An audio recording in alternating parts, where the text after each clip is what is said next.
ഞാൻ സാറിനെ ഇൻ്റർവ്യൂ ചെയ്യാൻ മാത്രം അങ്ങനെ ഒരാളല്ല. പക്ഷേ അല്ല, വിവാദങ്ങൾ ഒഴിവാക്കാൻ മാത്രം. അതാണ് ഞാൻ ഉദ്ദേശിച്ചത്. അതിലേക്ക് വിവാദങ്ങൾ ഒരു കഷ്ണം എടുത്തിട്ട് തമ്പനയിൽ കൊടുക്കുമല്ലോ, തമ്പനയിലും ഉള്ളടക്കം തമ്മിലൊരു ബന്ധം ഉണ്ടാവില്ല. അതാണ്, അത് മാത്രമാണ് പ്രചരിക്കുക. സോഷ്യൽ മീഡിയ അങ്ങനെയല്ലേ, ഭയങ്കര തമ്പനയിൽ സാധനം അതിൻ്റെ ഉള്ളിലില്ല. അല്ല, ഞാൻ പറഞ്ഞ മുഴുവൻ ഇടാണ്ട് ഇപ്പോൾ എന്നെ അമ്പലത്തിൽ പരിപാടികൾക്ക് പ്രവേശിപ്പിക്കുന്നില്ല എന്ന് പറഞ്ഞിട്ട് ഹരിഗോവിന്ദൻ കരയുന്നു എന്നും പറഞ്ഞിട്ട് ഒരു സാധനം എടുത്തത്. അതിൻ്റെ ബാക്കി ഞാൻ പറഞ്ഞിട്ടുണ്ട്. ഞാൻ അമ്പലത്തിൽ നിന്ന് കൊണ്ടുവന്ന ആളൊക്കെ പരാതി ഇല്ല എന്ന് പറയുന്നുണ്ട്. അതിൽ കാണിക്കുന്നില്ല. ഹരിഗോവിന്ദന് അമ്പലത്തിൽ കയറ്റും KN ഖാദർ, അതാണ് പറഞ്ഞത്. എന്താ ഭയങ്കര കുഴപ്പമില്ലേ? അതെ അതെ. ഞാനെങ്ങനെ നിങ്ങളെ അമ്പലത്തിൽ കയറ്റുക? വലിയ കമ്മ്യൂണൽ ഇതായി തമ്പനയിലൊക്കെ വരാണ് ഇട്ട. നിങ്ങൾ എന്ത് പറഞ്ഞിട്ടും കാര്യമില്ല. അതെ അതെ. ഈ ചങ്ങാതി എന്താണെന്ന് വെച്ചാൽ വരച്ചു. പക്ഷെ അപ്പൊ പിന്നെ നമ്മൾ തന്നെ നമുക്കെതിരായി കേസിന് കൊണ്ടിരുന്നു. എന്നാ തുടങ്ങാം നമുക്ക്.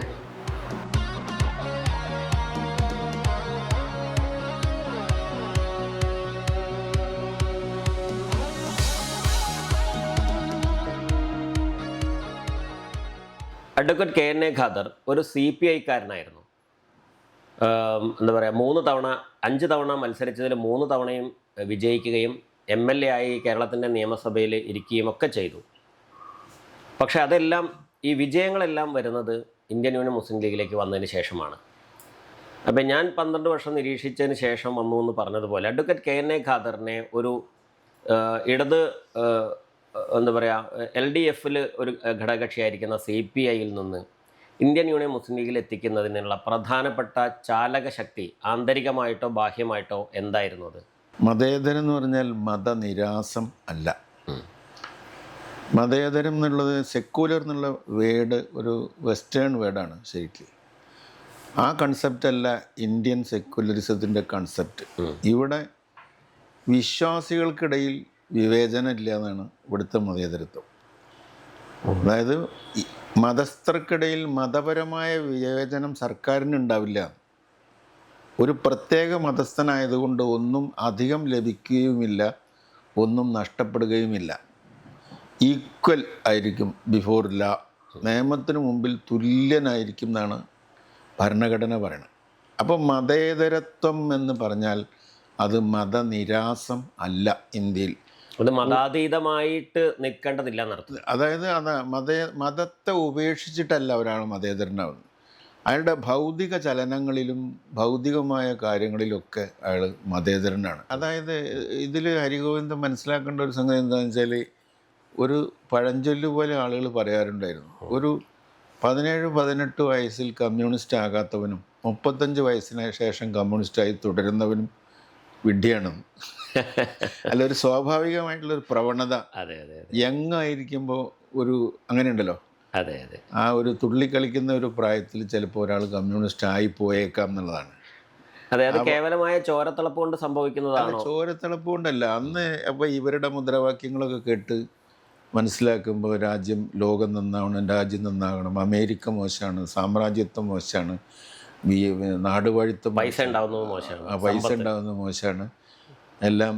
ഇപ്പോൾ അടുത്ത ദിവസം രാജീവ് ഒരു ഇൻ്റർവ്യൂവിൽ പറഞ്ഞില്ലായിരുന്നോ, രാജീവിനെ പരിഹസിച്ചുകൊണ്ട് ഇങ്ങനെ ട്രോൾ ചെയ്ത് വന്നിരുന്ന വാചകം ഉണ്ടായിരുന്നല്ലോ, നിപുണത ഉള്ള ആളെന്ന് പറഞ്ഞാൽ. അതുപോലെ എല്ലാവർക്കും വിദ്യാഭ്യാസം എന്നത് മുതലാളിത്തമാണ് പറഞ്ഞ് അവിടെ എത്തി. അപ്പോൾ എല്ലാവർക്കും വിദ്യാഭ്യാസം കിട്ടണമെന്നില്ല. അപ്പം അറിവില്ലാത്തവരാണ് നമ്മുടെ. ഞാനൊരു യാദൃശ്ചികതയാണ് ഞാൻ കമ്മ്യൂണിസ്റ്റായി തീർന്നത് ഒരു യാദൃശ്ചികമായ കാരണങ്ങളാലാണ്. അത് ഞാൻ പുസ്തകത്തിൽ വേണ്ടത്ര പ്രതിപാദിച്ചിട്ടുണ്ട്. എനിക്ക് കലാപരമായ കാര്യങ്ങളിൽ ഉണ്ടായിരുന്ന താല്പര്യം കൊണ്ട് അങ്ങനെ ഞാൻ പുളിക്കൽ ബാലകലാ സമിതിയിൽ ചെന്ന് പെട്ടതും VM കുട്ടിയുടെ ഒക്കെ കൂടെ ആകാശവാണി നാടകങ്ങളിലും അതുപോലെ ബാലലോകം പരിപാടികളിലൊക്കെ അഭിനയിച്ചതും, സിനിമയിൽ വരെ അഭിനയിച്ചിട്ടുണ്ട്. അഭിനയിച്ചു എന്ന് പറഞ്ഞവിടെ തല കാണിച്ചിട്ടുണ്ടെന്നൊക്കെ പറയാം. അത് ഞാൻ ഇതുവരെ എവിടെയും വെളിപ്പെടുത്തിയില്ല, കാരണം വെളിപ്പെടുത്തത്തക്ക സംഭവം ഇല്ലത്. സിനിമ അഭിനയം. അഭിനയം. അപ്പോൾ അത് ഞാൻ പുസ്തകത്തിൽ എഴുതിയിട്ടുണ്ട്.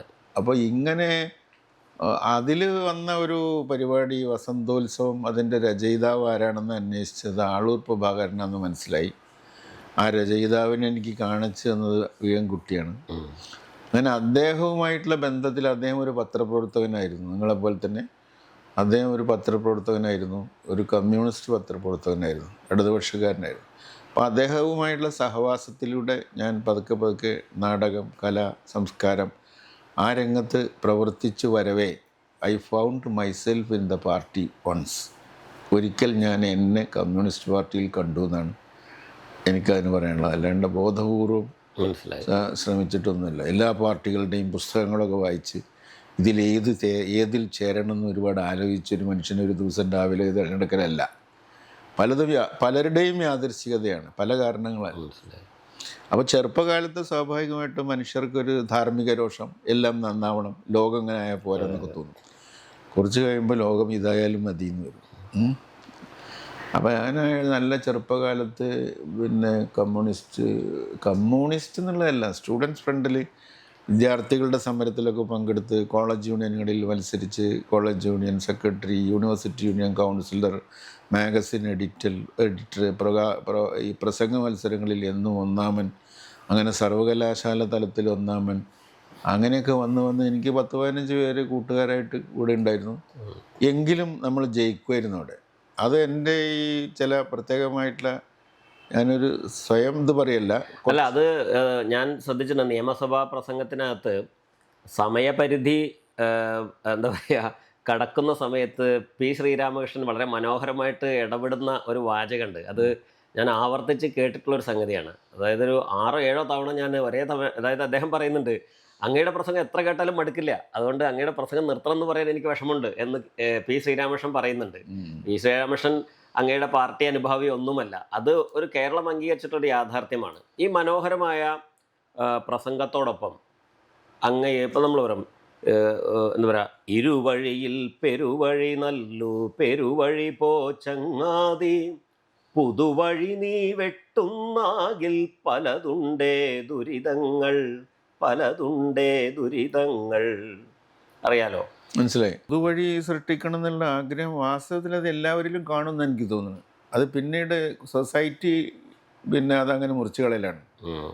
സാമൂഹ്യ ജീവിതം നയിക്കുന്ന ഒരാൾക്ക് ഈ സമൂഹം നിങ്ങളൊന്ന് പാകപ്പെടുത്തും.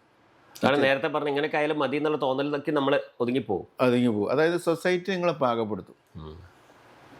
നിങ്ങൾക്ക് സ്വന്തമായിട്ട്, നിങ്ങൾ സ്വതന്ത്രനായിട്ട്, ബോൺ ഫ്രീ, സ്വതന്ത്രനായിട്ട് വളരുകയാണ്. അങ്ങനെ വളർന്നു വരുന്നൊരു മനുഷ്യന് സ്വന്തമായൊരു വഴിയും സ്വന്തമായ അഭിപ്രായങ്ങളൊക്കെ ഉണ്ടാവും. ആ അഭിപ്രായങ്ങൾ സൊസൈറ്റിയായിട്ട് ക്ലാഷ് ചെയ്യുമ്പോൾ സൊസൈറ്റി ചെത്തി അവനെ വെടിപ്പാക്കിയിട്ട് പാകപ്പെടുത്തി അവരെ പോലെ തന്നെ ആക്കി മാറ്റും. അവൻ വല്ലാതെ ഇൻ്റലിജൻ്റ് ആയാൽ സൊസൈറ്റി വിൽ ഫിയർ യു. സമൂഹം നിങ്ങളെ ഭയപ്പെടും, നിങ്ങൾ വലിയ ബുദ്ധിമാനാണെങ്കിൽ. അപ്പോൾ നിങ്ങളൊരു വലിയ പുതിയ വഴിയൊക്കെ വെട്ടുകയാണെങ്കിൽ സമൂഹം അത് അംഗീകരിക്കാൻ പോകില്ല. അതാണ് പുതുവഴി നീ വെട്ടുന്നാകിൽ പലതുണ്ടേ ദുരിതങ്ങൾ. അതാണ്, അത് സത്യമാണ്. ഈ ദുരിതങ്ങളെ നേരിടാനുള്ള സമരവീര്യം ഒരു മനുഷ്യനിൽ അസ്തമിക്കുന്നത് ഏതെല്ലാം സാഹചര്യത്തിലാണ് പൊതുവെ? ദുരിതങ്ങളെ നേരിടാനുള്ള വീര്യം, അത് ഓരോ മനുഷ്യർക്കും ഡിഫറൻ്റാണ്. Each and every individual is different. അല്ല, ഏത് പോയിന്റിലാണ് ഒരാൾ കോംപ്രമൈസ് ചെയ്യേണ്ടി വരുന്നത്? സാധാരണ ഒരു പൊതുപ്രവർത്തകനാവട്ടെ, അതല്ലെങ്കിൽ ഒരു കലാകാരനാവട്ടെ, ഏത് പോയിന്റിലാണ് അത്?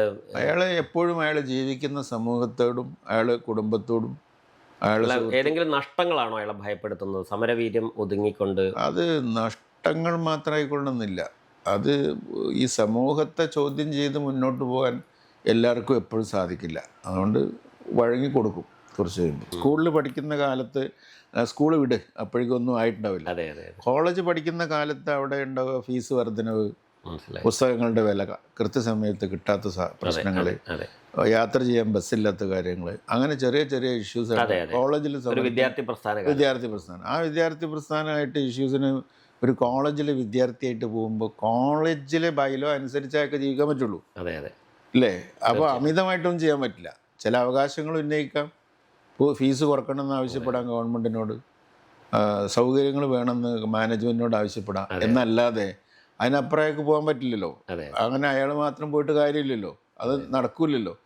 അപ്പോൾ എപ്പോഴും ഒരു മനുഷ്യന് ഒറ്റക്കല്ല ഇതൊക്കെ സാധിക്കുക. പൊതു കാര്യങ്ങളൊക്കെ സാധിക്കണമെങ്കിൽ ഒരു സമൂഹം വേണം, കുറേ ആളുകളെ കൂടെ നിർത്തണം. ഇപ്പോൾ ഒരു കോളേജിലാവുമ്പോൾ അങ്ങനെയൊക്കെയാണ് ഇഷ്യൂസ് വരുന്നത്. പിന്നെ ഒരു യുവാവായി വരുമ്പോൾ തൊഴിലിൻ്റെ പ്രശ്നം വരിക. അപ്പോൾ അൺഎംപ്ലോയ്മെൻറ്റ് വൈ, എന്തുകൊണ്ടാണ് തൊഴിലില്ലാതായി പോകുന്നത്, ആർക്കാണ് തൊഴിൽ കിട്ടുന്നത്, എന്തുകൊണ്ടാണ് എന്നെപ്പോലുള്ള ചെറുപ്പക്കാർക്ക് യോഗ്യത ഉണ്ടായിട്ടും പണി കിട്ടാത്തതെന്ന് ചോദ്യം വരുമ്പോൾ ആ ചോദ്യം ആക്ച്വലി നാച്ചുറലി അഗൻസ്റ്റ് സൊസൈറ്റിയാണ്. സമൂഹത്തിനും അന്ന് ഭരിക്കുന്ന ഏത് ഗവൺമെൻറ് ആണെങ്കിലും ആ ഗവൺമെൻറ്റിനെതിരായിട്ട് ആ ചോദ്യം. ഒരു അധികാര അപ്പോൾ നമ്മളെ പ്രശ്നം എന്താണ്? ഒന്ന് തൊഴിലില്ലായ്മയാണ്, യുവാവായിരിക്കുമ്പോഴുള്ള പ്രശ്നം. അത് കഴിഞ്ഞ് ഇപ്പോൾ ഒരാൾ ആശുപത്രിയിൽ പോവുകയാണെങ്കിൽ ചികിത്സാ സൗകര്യം എന്തുകൊണ്ട് വേണ്ട? ഈ വക വിഷയങ്ങളിൽ ഓരോ ആളുകൾക്കും അതാത് സമയങ്ങളിൽ ഇതുപോലുള്ള പ്രചോദനം ഉണ്ടാവും ഇതിനെ ചോദ്യം ചെയ്യാൻ വേണ്ടിയിട്ട്. ആ ചോദ്യം ചെയ്യാനുള്ള പ്രചോദനം ഫലപ്രദമാണെങ്കിൽ ഒരു കൂട്ടായ്മ ആവശ്യമാണ്. അതിനു വേണ്ടിയാണ് ഓർഗനൈസേഷൻസ് ഉണ്ടാക്കുന്നത്. ഇപ്പോൾ ഞാനൊരു ചെറിയ ഉദാഹരണം നിങ്ങൾക്ക് പറഞ്ഞുതരാം. അതായത് എങ്ങനെയാണ് ഇതൊക്കെ മനുഷ്യൻ്റെ മനസ്സിൽ ഉദിക്കുന്നത് എന്നുള്ളത് ഇറ്റ്സ് ഇൻട്രസ്റ്റിംഗ് ആണ്. അതായത് ഇപ്പോൾ നമ്മളിപ്പോൾ ഒരു ട്രാൻസ്പോർട്ട് ബസ് കയറി മലപ്പുറത്ത് നിന്ന് തിരുവനന്തപുരത്തേക്ക് പോവുകയാണ്. ആലപ്പുഴ എത്തിയപ്പോൾ രാത്രി വളരെ വൈകി 2 മണിയായി. അപ്പോൾ വണ്ടി ഇവിടെ ബ്രേക്ക് ഡൗൺ ആയി. ബ്രേക്ക് ഡൗൺ ആകുമ്പോൾ ബസ്സിലുള്ള അവസ്ഥ എന്തായിരുന്നു? കുറേ ആളുകൾ ഇങ്ങനെ ഉറക്കം തൂങ്ങുന്നുണ്ട്, കുറേ ആളുകൾ വീണ്ടും ഉറങ്ങാതെ ഇങ്ങനെ നിൽക്കുന്നുണ്ടെന്നോ ആലോചിച്ചുകൊണ്ടിരിക്കുന്നുണ്ട്. ബസ്സിൽ അതിന് സംസാരിക്കാത്തൊരു സന്ദർഭം, ആരും ഒന്നും സംസാരിക്കുന്നില്ല. അങ്ങനെ പോവുക. കണ്ടക്ടർ അടക്കം അയാളെ ഈ ടിക്കറ്റ് പാഡും കയ്യിൽ വെച്ച് ഇങ്ങനെ ഏതാണ്ട് പാതി ഉറക്കത്തിലാണ്. വണ്ടി ബ്രേക്ക് ഡൗൺ ആയാലെന്താവും? എല്ലാവരും ഉണരും, കുറേശ്ശായിട്ട് ഉണരും. ഓരോരുത്തരായിട്ട് പുറത്തിറങ്ങും. ബസ്സിൻ്റെ അവിടെ നിന്ന് നോക്കിയാൽ കാണുന്ന സ്ഥലത്ത് ഒരു കട്ടൻ ചായ വിൽക്കുന്ന സ്ഥലം ഉണ്ടെങ്കിൽ 1-2 പേര് അവിടെ പോയി ഇറങ്ങി ചായ കുടിക്കും. അങ്ങനെ കുടിച്ചുകൊണ്ടിരിക്കുമ്പോൾ ആരെങ്കിലും ഒരാൾ ആ മൗനം ഭഞ്ജിക്കും. ഒരാൾ ചോദിക്കും, അല്ല ഇതിപ്പോൾ ഇങ്ങനെ ആയാൽ മതിയോ? നമുക്ക് രാവിലെ തിരുവനന്തപുരത്ത് എത്തണ്ടേ? ഇങ്ങനെ നിർത്തിയാൽ പറ്റും, നമുക്ക് വേഗം പോകേണ്ടതല്ലേ? അപ്പോൾ അവിടെ ഒരു നേതാവ് ജനിക്കും. അയാൾ അതിൻ്റെ പ്രസിഡൻ്റോ യാത്രക്കാരുടെ സമിതി അംഗമൊന്നും അല്ല. മനസ്സിലായി. അപ്പോൾ അയാൾക്ക് തോന്നും ഇതിനെ ചോദ്യം ചെയ്യണമെന്ന്. അപ്പോൾ അയാളുടെ നേതൃത്വത്തിൽ ഒരു 4-5 പേര് കണ്ടക്ടറോട് ചോദിച്ചിട്ട് ചെന്ന് പറയും, ഇതെന്തെങ്ങനെ ആയാൽ പറ്റും, ഞങ്ങൾക്ക് സമയത്തെത്തണ്ടേ? അപ്പോൾ ഒരു നേതാവ് ജനിക്കുന്നു, ഒരു സമരം ഉത്ഭവിക്കുന്നു, സൃഷ്ടിച്ചു. അവിടുന്ന് കഴിഞ്ഞ് കുറച്ച് നേരം കഴിഞ്ഞ് അപ്പോൾ കണ്ടക്ടർ സമ്മതിച്ച് എല്ലാവർക്കും ടിക്കറ്റ് മടക്കി കൊടുത്തു. വേറൊരു വണ്ടിക്ക് കൈകാട്ടി നിർത്തിയിട്ട് കണ്ടക്ടറെ എല്ലാവരും അതിനകത്ത് കയറ്റി കഴിഞ്ഞാൽ ആദ്യം കുറച്ച് നേരം സംഭാഷണം എന്തായിരിക്കും തരും. നമ്മളപ്പോൾ ഇടപെട്ടത് കൊണ്ടാണ് ഇത് നടന്നത് കേട്ടോ, എന്തായാലും നിങ്ങൾ ചെയ്ത കാര്യം നന്നായി, അംഗീകാരം വരും. അങ്ങനെ പക്ഷേ ആ അംഗീകാരം ഒരു അരമണിക്കൂർ കഴിയുമ്പോഴേക്ക് എല്ലാവരും ഉറക്കത്തിലായി, വീണ്ടും മൗനത്തിലായി, സുഖമായിട്ടവിടെ ഇറങ്ങി. അപ്പോൾ എന്ത് സംഭവിച്ചു? ഒരു നിശ്ചിത സാഹചര്യത്തിൽ ഒരു ആവശ്യം ജനിച്ചു. ആ ആവശ്യത്തിന് പിന്നിൽ കുറച്ചാൾ അണിനിരന്നു, അത് തൃപ്തികരമായി പരിഹരിച്ചു, ആ വിഷയം അവസാനിച്ചു. പിന്നെ ആ നേതാവും ഇല്ല, കമ്മിറ്റിയില്ല. ഭൗതിക ജീവിതത്തിൽ മനുഷ്യൻ്റെ ആവശ്യങ്ങൾക്ക് വേണ്ടി അതാത് ഘട്ടങ്ങളിൽ ഓരോന്ന് വരും. അത് എങ്ങനെയാണ് കോംപ്രമൈസ് ചെയ്യണമെന്ന് വെച്ചാൽ എല്ലാത്തിനും ഒരു ജനറൽ ക്യാരക്ടറില്ല. ഇപ്പോൾ ട്രംപും നെതന്യാഹുവും ചേർന്നിട്ട് ഇറാനെ ആക്രമിക്കുന്നത് എന്തിനാണ് ആക്രമിച്ചത്? ചോദ്യത്തിന് ഉത്തരമില്ല. അതെങ്ങനെയാണ് അത് അവസാനിക്കുന്നത് എന്നുള്ളത് നമ്മൾ കാത്തുകൊണ്ടിരിക്കുന്നു, ഇല്ലേ? അപ്പോൾ അങ്ങനെ ഓരോ ഇഷ്യൂ ആണ് സമൂഹത്തിലൊരു എന്താ പറയുക, ഒരു സന്തുലിതമായ, പലരും അറിഞ്ഞത് പോലും ഗ്യാസിന് വില കൂടിയപ്പോൾ മാത്രമാണ് അറിഞ്ഞത്. ഒരു സന്തുലിതമായ വികസനം എന്നൊക്കെ പറയുന്ന ചില സംഗതികളുണ്ട്. അതൊക്കെയാണ് നമ്മളെ എല്ലാവർക്കും ചില രോഷങ്ങളുണ്ടാവും. തീർച്ചയായിട്ടും ചില രോഷങ്ങളുണ്ട്. അതൊരു മനുഷ്യനെ സഹജമായ ഒന്നാണ്. ഒരു ധാർമ്മികത ഉള്ള ഒരാൾക്ക് ഒരു ധാർമ്മിക രോഷം ഉണ്ടാവും. നേരത്തെ ഞാൻ പറഞ്ഞ ഇഷ്യൂ അങ്ങനെയാണ്, ഞാൻ ചിന്തിക്കാൻ തുടങ്ങിയത് അങ്ങനെയാണ്. ഗോവധത്തിന് അത് നിങ്ങൾ ഞാൻ ആ വിഷയത്തിൽ മനസ്സിലായി ഞാൻ ഉദാഹരണം പറഞ്ഞു അത്ര. ഞാൻ ഈ പറഞ്ഞ സാഹചര്യം കൊണ്ടാണ്. അല്ല, അപ്പോൾ ഞാൻ അതിനേക്കാളൊക്കെ ഉപരിയായിട്ട് ഞാൻ പറയുന്നത് മനുഷ്യ ജീവിതത്തിൽ ഏറ്റവും സുപ്രധാനമായിട്ടുള്ള കുറേ കാര്യങ്ങളുണ്ട്. അത് ആളുകൾ ഇപ്പോഴും ധാരാളം ആളുകൾ, നമുക്ക് ധാർമ്മിക രോഷമുണ്ട്. എത്യോപ്യയിലും ഉഗാണ്ടയിലും കുട്ടികൾ പട്ടിണി കിടക്കുമ്പോൾ നമുക്ക് വിഷമമുണ്ട്. പക്ഷെ നമുക്കൊന്നും ചെയ്യാനില്ല, നമുക്കൊന്നും ചെയ്യാൻ സാധിക്കില്ല. നിസ്സഹായത പറഞ്ഞുകൊണ്ടിരിക്കാനേ സാധിക്കുള്ളൂ. അപ്പോൾ അതിൻ്റെ ഒരു ദുഃഖം നമുക്ക് ഘനീഭവിച്ചിട്ടുണ്ടാവും. ഗാസയിൽ നമ്മൾ അറിയാത്ത കുട്ടികളാണ് മരിച്ചൊക്കെ. അങ്ങനെ കവിതയാണെങ്കിൽ രുധിരാനുസാരിയം കവി എന്നാണ്. ആ സങ്കടം കവിതയായിട്ട് പറഞ്ഞു തീർക്കും. അപ്പോഴും അയാൾ ഫിസിക്കലായിട്ടൊന്നും ചെയ്യാൻ പറ്റില്ല, അയാൾക്കിത് ആവർത്തിച്ച് പാടാനേ പറ്റുള്ളൂ. അപ്പോൾ ഓരോ ആവശ്യങ്ങളുണ്ടായി വരും. ഞാനത് എപ്പോഴും കണ്ടിട്ടുള്ളത്, ഈ സൊസൈറ്റി വാസ്തവത്തിൽ ജനങ്ങൾ ആവശ്യപ്പെടുന്ന കാര്യത്തിൽ പ്രധാനപ്പെട്ട വിഷയങ്ങൾ എന്താണോ അതൊക്കെ ഏറ്റെടുത്തിട്ട് എന്തൊക്കെ ചെയ്യാൻ സാധിക്കുമോ അത് സഹായിക്കുക. രോഗികളെ സഹായിക്കുക, അവർക്ക് സർക്കാർ എന്ന് MLA ആയിരിക്കുമ്പോൾ ഫണ്ട് വാങ്ങിച്ചു കൊടുക്കുക, ഉമ്മൻചാണ്ടി മുഖ്യമന്ത്രി ആയിരുന്നത് സഹായം ചെയ്യുക. അതേസമയം ഇതൊന്നും അല്ലാതെ ഈ ക്യാൻവാസിലൊന്നും വരാത്ത ചില കാര്യങ്ങൾക്ക് ഞാൻ ആലോചിച്ച് ചില നടപടികൾ ചെയ്യുക. അതെല്ലാം ഈ പ്രവാസി വോട്ടവകാശം, MLA ഫണ്ട്, കൃഷിക്കാരുടെ നാശനഷ്ടങ്ങളെക്കുറിച്ചുള്ള അന്വേഷണ കമ്മീഷൻ, ഇങ്ങനെ പിന്നെ കോഴിക്കോട് ഒരു സെക്രട്ടറി. ഞാൻ അതിലേക്കാണ് വരുന്നത്. ഈ നേരത്തെ പറഞ്ഞ സാഹചര്യം ആവശ്യപ്പെട്ട സന്ദർഭങ്ങളിൽ അഡ്വക്കേറ്റ് KNA ഖാദർ, ഉണർന്ന് പ്രവർത്തിക്കുകയും അതിൻ്റെ ഒരു പരിഹാരം ചെയ്യേണ്ടതുണ്ട് എന്ന് വളരെ ശക്തമായി ആഗ്രഹിച്ച് ഇടപെടുകയും ചെയ്ത കുറച്ച് സന്ദർഭങ്ങളൊന്ന് ഓർമ്മിക്കാൻ അല്ല, അതങ്ങനെ ഒരുപാട് സന്ദർഭങ്ങളുണ്ട്. അത് എങ്കിലും ഏറ്റവും തൃപ്തി നൽകിയ ഒരു അല്ല, മണ്ഡലങ്ങളുമായിട്ട് ബന്ധപ്പെട്ട ഒരുപാട് കാര്യങ്ങളുണ്ട്. അത് നാച്ചുറലി ഒരു MLA ക്ക് ഇഷ്ടം പോലെ വരും. ഞാൻ ചോദിക്കാം, അങ്ങേക്ക് ഇടപെട്ട് ഇതുപോലെ സ്വയം ഞാൻ ഇടപെട്ട് പരിഹരിക്കാൻ കഴിഞ്ഞു എന്ന് ഏറ്റവും തൃപ്തി തോന്നിയ ഒരു 1-2 കാര്യങ്ങളുണ്ടാവും? അല്ല, അത് വികസനമായിട്ട് ബന്ധപ്പെട്ട എല്ലാ മണ്ഡലങ്ങളിലും ഉണ്ട്. ഒരുപാട് വിദ്യാഭ്യാസ സ്ഥാപനങ്ങൾക്ക് ഞാൻ കെട്ടിടമുണ്ടാക്കി കൊടുത്തിട്ടുണ്ട്. അതിങ്ങനെ പൊങ്ങി നിൽക്കുമ്പോഴും അതിൻ്റെ ഇനാഗുറേഷൻ നടക്കുമ്പോഴും വലിയ സംതൃപ്തി ഉണ്ടായിട്ടുണ്ട്. ഇപ്പോൾ Peruvallur higher secondary school, Ariyalur എന്ന് പറയുന്ന സ്ഥലത്തുള്ള അണ്ടർ എന്താ പറയുക, അണ്ടർപാസ് എന്ന് പറയും, റെയിൽവേ ട്രാക്കിന് അടിയിൽ കൂടി യാത്ര ചെയ്യാൻ 50 വർഷമായിട്ട് അവർ ആവശ്യപ്പെട്ട് കിട്ടാത്തായിരുന്നു. 50 ഇയേഴ്സ്. ആ 50 ഇയേഴ്സിനിടയിൽ അത് ആദ്യമായി ഞാനാണ് സാധിച്ചു കൊടുത്തത് ആസ്തി വികസന ഫണ്ടിൽ നിന്ന്. അതുപോലെ MLA ഫണ്ട് എന്ന് പറഞ്ഞൊരു ഫണ്ട് കേരളത്തിൽ വേണമെന്ന് ആദ്യമായി നിയമസഭയിൽ ആവശ്യപ്പെട്ടത്. ഇങ്ങനെയുള്ള സംതൃപ്തി നൽകുന്ന ഒരുപാട് സന്ദർഭങ്ങൾ ഉണ്ടായിട്ടുണ്ട്, ചെറുതും വലുതുമായിട്ടുള്ള.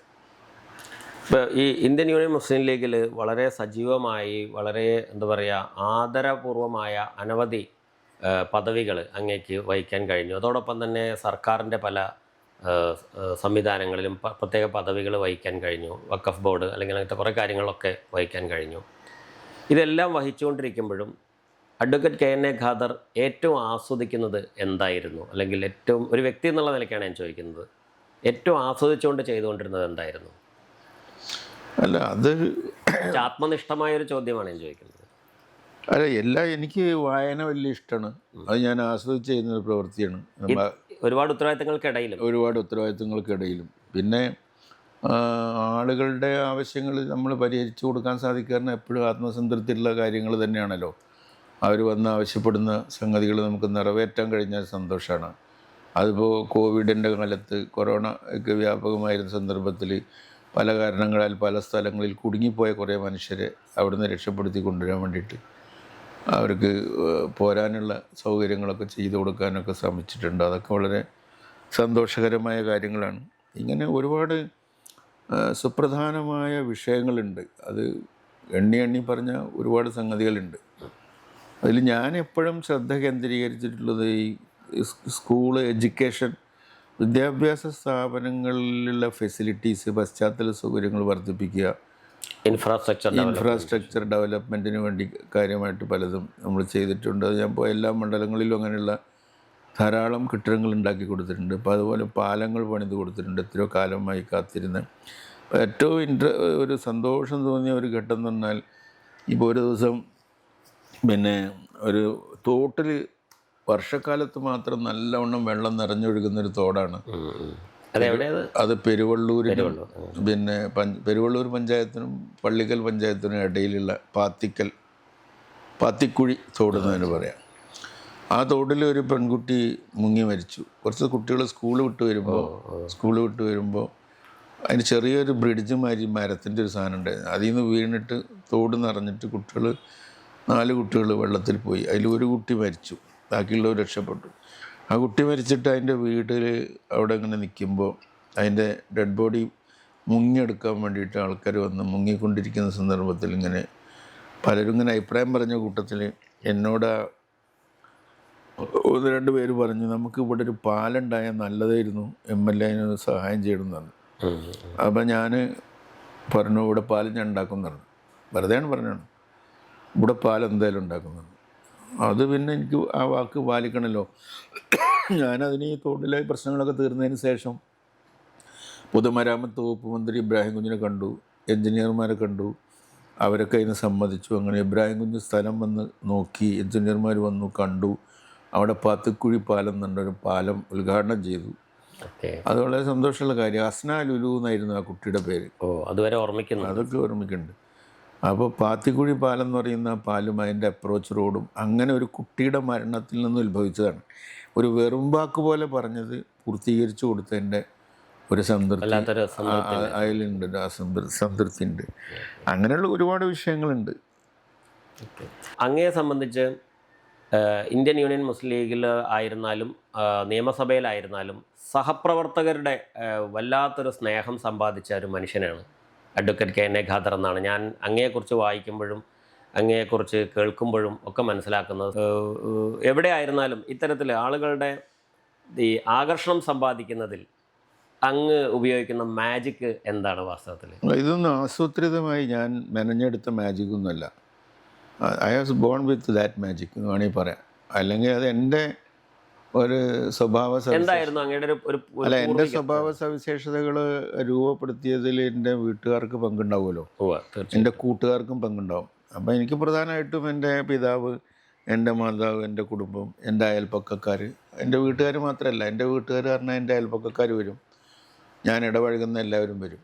അപ്പോൾ എൻ്റെ അയൽപ്പക്കത്തൊക്കെ താമസിച്ചിരുന്ന ആളുകൾ, അവരിൽ ഹിന്ദുക്കളുണ്ട്, അപൂർവം ക്രിസ്ത്യൻസ് ഉണ്ട്, ബാക്കി ധാരാളം മുസ്ലിങ്ങളുണ്ട്. അപ്പോൾ അവരെല്ലാവരും ഞങ്ങൾ ഒരുമിച്ച് നിന്ന് കളിച്ചതും പെരുമാറിയതും ജീവിച്ചതും വീട്ടുകാരുടെ ചില നിബന്ധനകളും അങ്ങനെ ശ്രദ്ധാപൂർവം ജീവിക്കാൻ, അത് എല്ലാ കാര്യങ്ങളിലും ഒന്നിലും അമിതമായി പോകാതെ ഒരു മിതമായ ജീവിതം. എൻ്റെ വാപ്പയൊക്കെ പറയുമായിരുന്നു, ഭക്ഷണം ഏതെങ്കിലും ചില സാധനം കിട്ടിയാൽ നമ്മൾ ചോദിക്കും വാപ്പയോട് ഇത് കഴിക്കാൻ പറ്റുമോ. വാപ്പ പറയും ഏതും കഴിക്കുക കുറേശ്ശേന്ന്. വാപ്പയുടെ ഒരു ഉപദേശമാണ്, ഇന്നതെന്നല്ല, ഏത് ഭക്ഷണവും നിങ്ങൾക്ക് കഴിക്കാം, പക്ഷെ കുറച്ചേ കഴിക്കാവൂ. അപ്പോൾ പിന്നെ അത് ദോഷമുള്ളതാണെങ്കിലും ദോഷം വരില്ല, നല്ലതാണെങ്കിൽ അതിൻ്റെ ഒരു വാപ്പ ഒരു കേവല അധ്യാപകനായിരുന്നു ഞാൻ വിശ്വസിക്കുന്നില്ല. എന്താണ് വാപ്പയിൽ അങ്ങ് കാണുന്ന? അല്ല, വാപ്പ അധ്യാപകൻ മാത്രമല്ല, വൈദ്യർ കൂടി ആയിരുന്നു. അല്ല, ആയുർവേദ ഫിസീഷ്യനായിരുന്നു. കോളേജിൽ പഠിച്ചായതൊന്നുമല്ല. മനസ്സിലായി. നാട്ടുവൈദ്യം ഒരു മരുന്ന് മണക്കുന്ന വീട് എന്ന് ഒരു പ്രയോഗം തന്നെ അങ്ങയുടെ വ്യാകരണമില്ലാത്ത ജീവിതത്തിലുണ്ട്. അങ്ങനത്തെ ഒരാളായിരുന്നു. പിന്നെ സോഷ്യലായിട്ടുള്ള കമ്മിറ്റ്മെൻ്റ് ഉണ്ടായിരുന്ന ആളായിരുന്നു. ധാരാളം ആളുകൾ എൻ്റെ വീട്ടിൽ വരുമായിരുന്നു. അതുകൊണ്ട് അന്യ മനുഷ്യരെ ഞാൻ ധാരാളം കണ്ടിട്ടുണ്ട്. ബാപ്പായെ തേടിയിട്ട് ഈ മരുന്നിനൊക്കെ വേണ്ടി, അന്ന് ഇത്ര സൗകര്യങ്ങളൊന്നും, ചികിത്സാ സൗകര്യങ്ങളില്ലാത്തതുകൊണ്ട് ദൂര സ്ഥലങ്ങളിൽ നിന്ന് പോലും ധാരാളം ആളുകൾ, സ്ത്രീ പുരുഷന്മാർ വന്നിരുന്നു. അപ്പോൾ അവരൊക്കെ വരുമ്പോൾ നമ്മൾ അവരെ വാച്ച് ചെയ്യുമല്ലോ. ഒരു വൈദ്യശാല സംവിധാനം ഉണ്ടായിരുന്നു? അതൊന്നുമില്ല, വൈദ്യശാല ഒന്നുമില്ല, മരുന്നൊക്കെ ഉണ്ടാക്കി കൊടുക്കും, അത്യാവശ്യമുള്ള മെഡിസിൻസ് ഒക്കെ. അദ്ദേഹം പാരമ്പര്യത്തിൽ വന്നത് അതിൻ്റെ പൂർവികർ അതിലുണ്ടായിരുന്നു? അതെനിക്ക് അറിയില്ല, പൂർവികർ ആരും ഉണ്ടതായിട്ട് അറിയില്ല. അദ്ദേഹത്തിൻ്റെ ട്രഡീഷൻ, പിന്നെ എൻ്റെ മൂത്ത ജ്യേഷ്ഠൻ കുറച്ചതൊക്കെ ചെയ്തിരുന്നു, പക്ഷെ അത് വാപ്പയുടെ ഒരു ഇതിലായിട്ടില്ല. അപ്പോൾ പിന്നെ പക്ഷെ അന്ന് അതൊക്കെ ഒരു സമൂഹത്തിൻ്റെ ആവശ്യമാണ്. ചികിത്സിക്കാൻ ആളില്ല, രോഗികളുണ്ട്, മനസ്സിലായി, അതുണ്ടല്ലോ. അപ്പോൾ അതിൻ്റെയൊക്കെ ഒരു ആയുർവേദ ചികിത്സകൻ എന്നുള്ള നിലക്ക് ഉണ്ടായിരുന്നു. അവരൊക്കെ നമ്മളെ ഉപദേശിച്ചതും നമ്മൾ അവരിൽ നിന്ന് കണ്ടുപഠിച്ചതും അവരെ കാണാൻ വരുന്നവരിൽ നിന്ന് കണ്ടുപഠിച്ചതായിട്ടുള്ള കാര്യങ്ങളല്ലാണ്ട് ഞാൻ എപ്പോഴും ഒരു അമിതമായി പോകാതിരിക്കാൻ നോക്കിയിട്ടുണ്ട്. ഒരു മിതത്വം പാലിക്കുക എന്നുള്ളതും, ഇനിയിപ്പോൾ ഒരു രോഷപ്രകടനമാണെങ്കിലും അതിനൊരു പരിമിതിയുണ്ട്, ഒരു സങ്കടമാണെങ്കിലും അതിനൊരു പരിമിതിയുണ്ട്. അതിങ്ങനെ ബാലൻസ് ചെയ്ത് പോകാൻ വേണ്ടി നോക്കും. അങ്ങേക്ക് പുതിയ തലമുറയിൽ ലീഗിനകത്ത് പ്രവർത്തകരായിട്ടും സാധാരണ അണികളായിട്ടും MLA-മാരായിട്ടൊക്കെ വരുന്ന പുതിയ തലമുറയോട് എന്താ പറയുക, നിർദ്ദേശിക്കാൻ ഉള്ള പ്രധാനപ്പെട്ട ഒന്നോ രണ്ടോ കാര്യങ്ങൾ എന്താണ്? അത് എന്ന് വെച്ചാൽ അവനവൻ്റെ ഒരു കാര്യത്തിന് വേണ്ടി ഒരു സ്വാർത്ഥത കൈവെടിയുക, പിന്നെ പരമാവധി കൈവെടിയുക. സ്വാഭാവികമായും നിങ്ങൾ പ്രവർത്തിച്ചാൽ സ്ഥാനമാനങ്ങളും പദവികളും നിങ്ങളെ തേടി വരും. അങ്ങനെ വന്നാൽ അത് സ്വീകരിക്കുക, വന്നില്ലെങ്കിൽ അതിൽ നിരാശപ്പെടാതിരിക്കുക. ഇതാണ് അതിലൊരു പ്രധാനപ്പെട്ട കാര്യം. പിന്നെ ഞാൻ എന്നുള്ള കാമക്രോധ ലോപമോഹ അഹങ്കാരങ്ങൾ വെടിയാൻ തന്നെയാണ് ഈ പറഞ്ഞതിൻ്റെ ഷഡ്വൈരങ്ങളെ ഇല്ലാതാക്കുക. അങ്ങനെയാണ് അത് വേണ്ടത്. ഇപ്പോൾ നിയമസഭയിലൊക്കെ എന്തെങ്കിലുമൊക്കെ പഠിക്കണം. നിയമസഭയിൽ നമ്മൾ പോകുമ്പോൾ നിയമസഭാ ചട്ടങ്ങൾ, അതുപോലെ നിയമസഭ എന്ന് പറഞ്ഞാൽ ഒരു നിയമം നിർമ്മിക്കുന്ന സ്ഥലമാണ്. അത് ആ നിയമനിർമ്മാണ സഭയിൽ നിയമങ്ങളെക്കുറിച്ച് പഠിക്കുന്ന ഒരാൾക്ക്, ഇപ്പോൾ അഭിഭാഷകരൊക്കെ ആണെങ്കിൽ കുറച്ചൊരു ഐഡിയ നേരത്തെ ഉണ്ടാവും, അല്ലാത്തവർക്കും വളരെ എളുപ്പത്തിൽ അതൊക്കെ മനസ്സിലാക്കാൻ കഴിയും. അപ്പോൾ സഭയുടെ ചട്ടങ്ങളൊക്കെ പാലിച്ചുകൊണ്ട് തന്നെ നല്ല രീതിയിൽ പറയാൻ സാധിക്കും, അത് പ്രവർത്തിക്കാൻ സാധിക്കും. പൊതുവേ അതിനൊരു പരിശീലന സംവിധാനമൊക്കെ ഉണ്ടോ തോന്നുന്നില്ല? പരിശീലന സംവിധാനമൊക്കെ ഉണ്ട്, MLA-മാർക്ക് വളരെ പരിമിതമാണ്. ഞാൻ ചോദിച്ചത്, ഇപ്പം ലീഗിനകത്തുനിന്ന് നമ്മുടെ പാർട്ടിക്കകത്ത് നിന്ന് വിജയിച്ച് വന്ന യുവാക്കളായിട്ടുള്ള ആളുകളോട് സാധാരണ ആചാര്യസ്ഥാനത്ത് ഇരുന്നു കൊണ്ട് എന്താണ് അവർ ശ്രദ്ധിക്കേണ്ടുന്ന പ്രധാനപ്പെട്ട കാര്യങ്ങൾ? അവരോട് എനിക്ക് പറയാനുള്ളത്, വളരെ ആത്മാർത്ഥമായി താനിൽ ഏൽപ്പിക്കപ്പെട്ടുള്ള ദൗത്യം കൃത്യമായി നിർവഹിക്കുക. താൻ പ്രമാണിത്വം എന്ന് പറഞ്ഞ സാധനം ഇല്ലാണ്ടാവുക. അഹങ്കാരം ഇല്ലാണ്ടാവുക. തൻ്റെ ഒരു വലിപ്പം കൊണ്ടല്ല താൻ തൻ്റെ ഒരു വിജയിച്ചിട്ടുള്ളത്. വലിപ്പം കൊണ്ടല്ല വിജയിച്ചിട്ടുള്ളതും. അത് തന്നെ മുഴിപ്പിച്ച് കാണിക്കാൻ നടക്കാതെ അവനവന് അങ്ങനെ ഉണ്ടല്ലോ. അതെ അതെ. ഒരു പ്രസ്ഥാനത്തിൻ്റെ ഭാഗമായി നിന്നുകൊണ്ട് തന്നെ നിങ്ങൾ മത്സരിക്കണം, അറിവിൽ മത്സരിക്കണം, അതെ നിങ്ങൾ വായിച്ച് മത്സരിക്കണം, നിങ്ങൾ എഴുതി മത്സരിക്കണം, നിങ്ങൾ കാര്യങ്ങളെക്കുറിച്ച് വ്യക്തതയുള്ളവരായിത്തീരണം. ക്ലാരിറ്റി ഓഫ് തോട്ട് വേണം മനസ്സിനുള്ള. പിന്നെ തീരെ അപരിചിതമായ മേഖലകളിലും അതിവേഗം ഇതൊക്കെ പഠിച്ചെടുക്കാൻ കഴിയും. അങ്ങനെ പഠിച്ചെടുക്കാൻ കഴിയും. ഒരാൾ MLA ആകുന്ന കുറച്ച് ദിവസം കഴിയുമ്പോഴത്തേന് അയാൾക്ക് MLA ആകാൻ കഴിയും. അതിന് മുമ്പ് ഒന്നും പ്രശ്നമില്ല. അപ്പോൾ അതുപോലെ ഈ നിയമസഭയിലെ ഒരു വലിയ പ്രശ്നം എന്താ വെച്ചാൽ രാഷ്ട്രീയമാണ് അധികം മുമ്പിലേക്ക് വരിക. അപ്പോൾ ഇനിയിപ്പോൾ പ്രസംഗിക്കാൻ വേണ്ടി മുട്ടി നിൽക്കുന്ന ആളുകളൊക്കെ മറ്റേ ആൾ ചീത്ത പറയണമെന്ന് വിചാരിച്ചായിരിക്കും നിൽക്കുന്നത്. അതൊട്ടും ശരിയല്ല. പ്രധാന പോയിന്റ് അതൊന്ന് വ്യക്തമായിട്ട് പറയാമോ? അതായത് നിയമസഭയിൽ രാഷ്ട്രീയത്തിൻ്റെ തിമിരം ബാധിച്ചു പോകരുത്. രാഷ്ട്രീയം കൊണ്ട് അന്ധത ബാധിച്ചിട്ട് എതിരാളിയെ നേരിടുക എന്നുള്ളത് തെരഞ്ഞെടുപ്പ് കാലത്ത് പറഞ്ഞതൊക്കെ ഇനിയും പറയാം. ഈ തെരഞ്ഞെടുപ്പ് കാലത്ത് പറഞ്ഞതൊക്കെ ആവർത്തിച്ചു പറയാം. നിങ്ങൾ അവിടെ തോറ്റില്ലേ, ഇവിടെ തോറ്റില്ലേ, ഇവിടെ ജയിച്ചില്ലേ, ഞങ്ങൾ കണ്ടോ, അതൊക്കെ തെറ്റായ, അതായത് വെല്ലുവിളികളും അതുപോലെ നേരിടലുകളും അല്ല. വെല്ലുവിളികളും നേരിടലും പരാക്രമമല്ല നിയമസഭ. അവിടെ ഒരു പക്വത, ഒരു മെച്യൂരിറ്റി, മറ്റുള്ളവരെയും ബഹുമാനിക്കലാണ്. ഇപ്പോൾ നമ്മൾ മതത്തിൻ്റെ കാര്യത്തിൽ പറഞ്ഞ മാതിരി മതേതരത്വം, മതസൗഹാർദ്ദം എന്ന് പറയുന്നത് പോലെ ഒരു രാഷ്ട്രീയ സൗഹാർദ്ദവും ആവശ്യമാണ്. ചില രാഷ്ട്രീയ മര്യാദകൾ ആവശ്യമാണ്. നമുക്ക് അപ്പുറത്ത് ഇപ്പോൾ എതിർകക്ഷിയിൽപ്പെട്ട CPMകാരെ കാണുമ്പോൾ ചിലപ്പോൾ രക്തം തിളക്കുന്നുണ്ടാവും ഇപ്പുറത്ത്. അവർക്ക് നമ്മളെ കാണുമ്പോൾ 4 വർത്തമാനം പറയാനുണ്ടാവും. അങ്ങനെ പറഞ്ഞ് ആര് ജയിച്ചു എന്ന് താൽക്കാലികമായ കയ്യടി കിട്ടുമായിരിക്കും. അപ്പോൾ അതിനു വേണ്ടി സമയം കളയരുത്. അതല്ല, അവനവൻ്റെ പ്രവൃത്തി കൊണ്ട്, നല്ലത് ചെയ്തുകൊണ്ട്, നല്ല കാര്യങ്ങൾ പറഞ്ഞുകൊണ്ട്, ഇതുവരെ ആരും പറയാത്ത പരിഷ്കാരങ്ങൾ ജനങ്ങൾക്ക് വേണ്ടി ചെയ്തുകൊണ്ട്, അതായത് ഒരു കേവല പോരാളി ഷാജി ആവലല്ല നിയമസഭ അതല്ല. അതിപ്പോൾ അതിന് വേറൊരു പ്രശ്നം, നമ്മൾ മീഡിയാസ് അതിനെ കുറച്ച് പ്രോത്സാഹിപ്പിക്കും. ഈ പോരാളി ഷാജികളെ പ്രോത്സാഹിപ്പിക്കുന്ന ഒന്നാണ് ആൾമോസ്റ്റ് ആൾ മീഡിയാസ്. എല്ലാം ഒരാൾ മിടുക്കനാവുന്നത് എതിരാളിയെ വാക്കുകൊണ്ട് പരാജയപ്പെടുത്തുമ്പോഴാണ്. ഇനിയിപ്പോൾ കുറച്ച് ഈ അസംബ്ലി പുതുതായിട്ട് തുടങ്ങിയാൽ അതിങ്ങനെ വരും. ധാരാളമായിട്ട് പത്രങ്ങൾ അത് കൊടുക്കും. അതുപോലെ ചാനലുകൾ മുഴുവൻ അത് കൊടുക്കും. ഇവൻ എന്താണ് മോശം പറഞ്ഞു വെച്ചാൽ അത് അതിന് അങ്ങേ അറ്റം വരെ എടുത്തിട്ട്. മാധ്യമങ്ങളുടെ ട്രാപ്പിൽ പെടാതെ രക്ഷപ്പെടുക എന്ന് പറയുന്നത് വല്ലാത്ത. മാധ്യമങ്ങൾ ആവശ്യമാണ്, പക്ഷെ മാധ്യമങ്ങളെ മനസ്സിലാക്കിക്കൊണ്ട് ആ ആവശ്യം നമ്മൾ നിറവേറ്റാവും. ഇവൻ്റെ താല്പര്യം എന്താണെന്നും കൂടി നമ്മൾ ആദ്യം. മീഡിയ മാനേജ്മെൻ്റ് ആണ് സത്യത്തിൽ ഒരു പുതിയ നിയമസഭാ സാമാജികൻ അല്ലെങ്കിൽ സാമാജിക ഏറ്റവും ആദ്യം എന്താ പറയുക, വളരെ തന്ത്രപരമായി പഠിക്കേണ്ട ഒരു സാധനം. ഒരു സംഗതി അതാണ്. ഈ ഗാലറിയിൽ ഇരിക്കുന്നവൻ അത്ര ഇരിക്കുന്നത് പോലെ ഒരു സാധു അല്ല എന്ന് മനസ്സിലായിക്കൊള്ളണം. ഗാലറിയിൽ ഒതുങ്ങി ഒന്നും മിണ്ടാനാവാതെയാണ് മീഡിയാസ് ഇരിക്കുക. അവർക്ക് മിണ്ടാൻ പാടില്ലല്ലോ. അതെ അതെ. അപ്പോൾ അവരിയ്ക്കുന്ന പാവങ്ങളാന്ന് കരുതണ്ട. അവരാണ് ഇത് മുഴുവൻ കലക്കുന്നതും തെളിയിക്കുന്നതും ആളുകളെ ബുദ്ധിമുട്ടിക്കുന്നതും ഒക്കെ അവരായിരിക്കും. അങ്ങനെ ഏതെങ്കിലും അങ്ങയുടെ സഹപ്രവർത്തകരെ പെട്ടുപോയൊരു സന്ദർഭം ഓർമ്മില്ല? അങ്ങനെ നമ്മൾ പറയാൻ പാടില്ലല്ലോ. അങ്ങനെ പലരും അങ്ങനെ പെട്ടുപോയിട്ടുണ്ട്. കാരണം എന്താ വെച്ചാൽ അവൻ പറഞ്ഞത്, പിന്നെ പറഞ്ഞ കാര്യങ്ങളെ നമ്മൾ തെറ്റായ കാര്യങ്ങൾ പറഞ്ഞാൽ, ഒരു വിവാദ വിഷയം പറഞ്ഞാൽ നല്ല പബ്ലിസിറ്റി കിട്ടും. ഇപ്പം ഞാനത് എൻ്റെ പുസ്തകത്തിൽ തന്നെ എഴുതിയിട്ടുണ്ട്. നമ്മൾ ഒരുപാട് നല്ല കാര്യങ്ങൾ നിർദ്ദേശിച്ചാൽ ഒരു പത്രം എഴുതൂല. ഒരുപാട് നല്ല കാര്യങ്ങൾ നിർദ്ദേശിച്ചാൽ ഒരു പത്രങ്ങളും എഴുതൂല, ഒരു ചാനലുകളും പറയില്ല. ഒരു കുഴപ്പം പറഞ്ഞാൽ അത് എഴുതും, ഇല്ലേ? ഒരു വിവാദത്തിന് എങ്ങനെയാണ് തിരികൊളുത്തുന്നത്. ഇപ്പോൾ എനിക്ക് തന്നെ ഈ തെരഞ്ഞെടുപ്പ് കാലത്ത് തന്നെ അനുഭവമുണ്ട്. ഞാൻ അധികം മുഖം കൊടുത്തിട്ടില്ല. 1-2 പേര് അത്ര സുഹൃത്തുക്കളായതുകൊണ്ട് മുഖം കൊടുത്തു എന്നുള്ളൂ. അത് ഇവിടുന്ന് ഇറങ്ങി പോകുമ്പോഴുള്ളതല്ല നിങ്ങൾ ചാനലിൽ പ്രതീക്ഷിക്കേണ്ടത്. അത് അവസാനത്തെ ഔട്ട്പുട്ട് എന്ന് പറയുന്നത് വേറെ ഒന്നായിരിക്കും. അവർ വേറൊരു സംഗതിയാണ് അവിടെ കൊടുക്കുക. ഞാൻ നല്ല കാര്യങ്ങൾ ഒരുപാട് പറഞ്ഞിട്ടുണ്ട് ഇവിടെ വന്ന് ചാനലുകാരോട്. അതൊന്നും ഒട്ടും വില കൽപ്പിച്ചിട്ടില്ല. നമ്മളിപ്പോൾ ഈ പറഞ്ഞ ഇതൊന്നും ആ മര്യാദകളൊക്കെ മാധ്യമങ്ങളെല്ലാവരും കാണിക്കുന്നുണ്ടോ ചോദിച്ചാൽ എല്ലാവരും ഇല്ല, ചിലർ കാണിക്കുന്നുണ്ട്. വേറൊരു കാര്യമുണ്ട്, അവരെ കുറ്റപ്പെടേണ്ട കാര്യമില്ല. ഒരു മര്യാദക്കാരനായ മാധ്യമം വിറ്റുപോകില്ല. മാതൃഭൂമി ചാനലിന് നല്ല വാർത്ത എന്നൊരു സെഗ്മെന്റ് തുടങ്ങേണ്ട ഗതികേടുണ്ടായി ഒരിക്കലേ. അതായത് മറ്റൊന്നും നല്ലതല്ല എന്ന് സ്വയം അംഗീകരിക്കുന്ന ഒരു അവസ്ഥയിലേക്ക് വരെ പോകേണ്ടി വന്നു. നല്ല വാർത്ത എന്ന് പറഞ്ഞിട്ട് വളരെ വളരെ വളരെ മോശമായ ചില മാധ്യമ പ്രവർത്തകരുണ്ട് നല്ല ചിട്ടയോടുകൂടി നല്ല അറിവുള്ള ആഴമുള്ള പക്വതയുള്ള ഒന്നാന്തരം മാധ്യമ പ്രവർത്തകരുണ്ട്. ഇതൊരു ബഹളമയമാക്കുകയാണ്. ഇപ്പോൾ വൈകുന്നേരത്തെ ഒരു ഡിസ്കഷൻ മാധ്യമങ്ങളിലേക്ക് നമ്മൾ പ്രവേശിച്ചുകൊണ്ട് പറയാണ്, ഒരു ചാനൽ ചർച്ച. ഞാൻ മുമ്പ് എപ്പോഴും പോകുമായിരുന്നു, ഞാനത് നിർത്തി. പിന്നെ എന്നെ വിളിച്ചവരോട് വേണ്ടാറുണ്ട്. കാരണം എന്താ വെച്ചാൽ അത് ഡിസ്കഷനല്ല, കലഹമാണ്.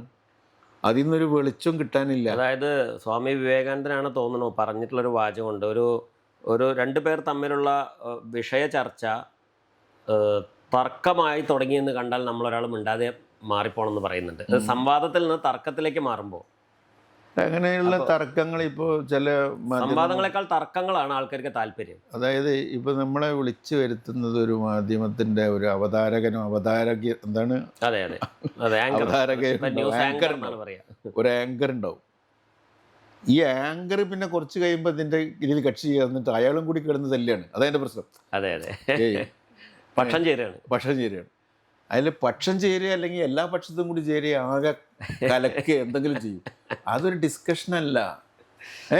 ഞാൻ അവരോട് പറയാറുണ്ട്, നിങ്ങൾ മുസ്ലിം ലീഗുകാരനായിട്ടുള്ള എന്നെ എപ്പോഴും വിളിക്കുമായിരുന്നു. ആരെങ്കിലും ഒരാൾ ജമാഅത്ത് ഇസ്ലാമിയെ കുറിച്ച് പറഞ്ഞാൽ അന്ന് വൈകുന്നേരം എന്നെ വിളിക്കും. അതേമാതിരി SDP എന്താ പ്രശ്നം, അന്ന് വൈകുന്നേരം നമ്മൾ ലീഗിനെ പറ്റി വിഷയം വന്ന് വിളിക്കും. അല്ലെങ്കിൽ ഒരു മുസ്ലിം ഇഷ്യൂ. അപ്പം ഞാൻ പറഞ്ഞു, ഞാൻ ഒരു രാഷ്ട്രീയ പ്രവർത്തനം, നിങ്ങൾ എന്തുകൊണ്ട് ധനകാര്യ ചർച്ചയ്ക്ക് എന്നെ വിളിക്കുന്നില്ല? ഫൈനാൻസ് ബില്ല് വരുമ്പോൾ അല്ലെങ്കിൽ ബഡ്ജറ്റ് വരുമ്പോൾ എന്തുകൊണ്ട് എന്നെ വിളിക്കുന്നില്ല?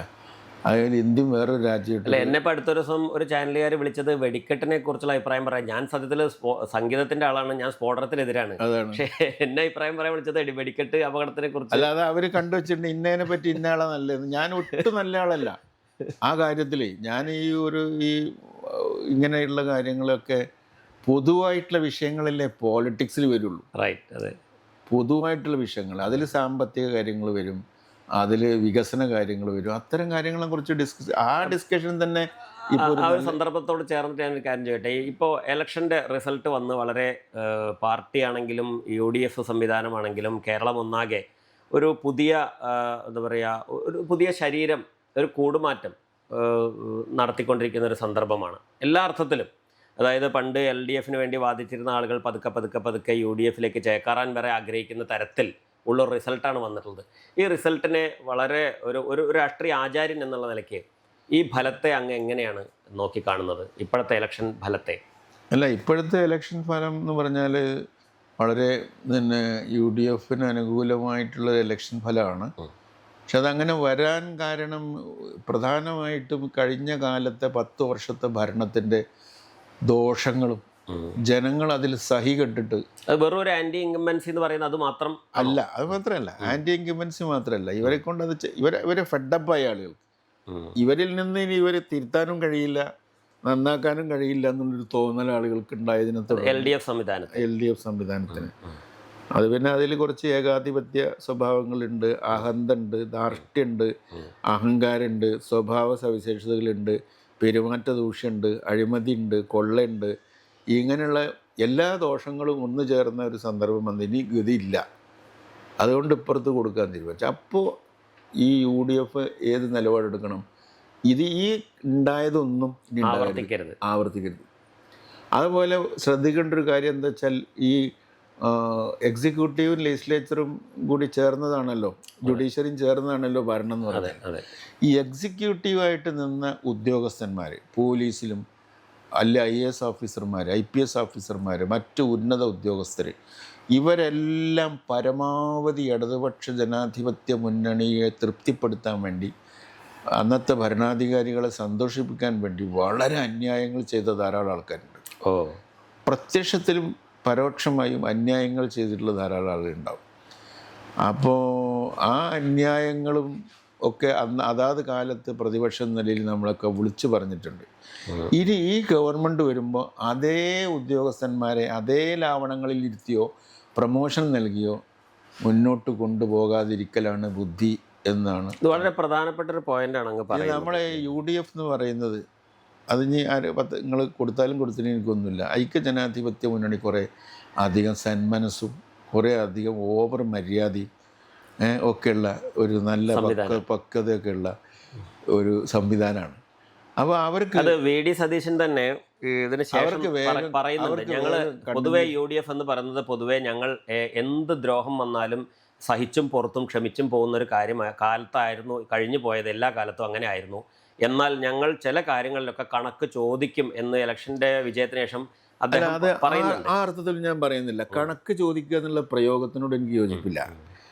ഒരു കഴിഞ്ഞ കാലഘട്ടത്തിലെ 10 വർഷത്തെ ഭരണത്തിനിടക്ക് നിങ്ങൾക്ക് അറിയാവുന്ന കുറേ പോലീസ് ഓഫീസേഴ്സ് ഉണ്ട്. അതെ, ഐ ഡോണ്ട് മെൻഷൻ. അതുപോലെ കുറേ IAS ഓഫീസർമാരുണ്ട്. അങ്ങനെ അവരൊക്കെ ഭരണത്തിൻ്റെ തലപ്പത്തിരുന്നു കൊണ്ട് ചെയ്ത കുറേ പണികളുണ്ട്. രാഷ്ട്രീയക്കാരെ തൃപ്തിപ്പെടുത്താൻ വേണ്ടി, അതാത് കാലത്ത് ഭരണാധികാരികളെ തൃപ്തിപ്പെടുത്താൻ വേണ്ടി വളരെ ആത്മാർത്ഥമായിട്ട് അവരൊപ്പം നിന്നിട്ട് ജനദ്രോഹം ചെയ്ത ആൾക്കാരുണ്ട്.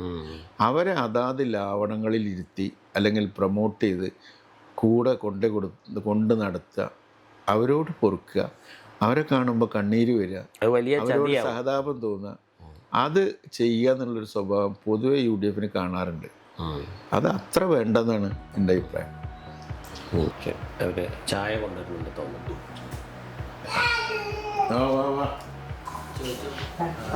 ചിങ്ങടിയെ ആരോ അവിടെ ഒന്ന് എത്തി നോക്കി. ഞാൻ വിചാരിച്ചാരോ കുട്ടിയാണോ?